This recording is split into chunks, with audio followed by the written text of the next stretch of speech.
No matter what area that you think of, robotics, if it's not already present in some way, it will be in the next 5 to 10 years.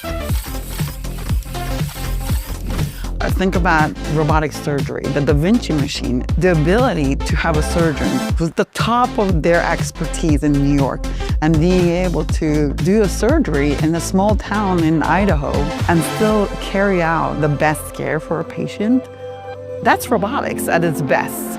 Being in this lab is phenomenal because when I was growing up, I never had an opportunity to play and learn with robots like this. So it's a great place for students to engage and learn how programming and robotics can really enhance their learning.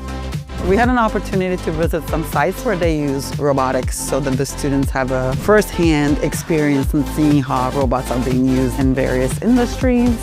Robotics is going to change the way we live, and it's going to be for the better.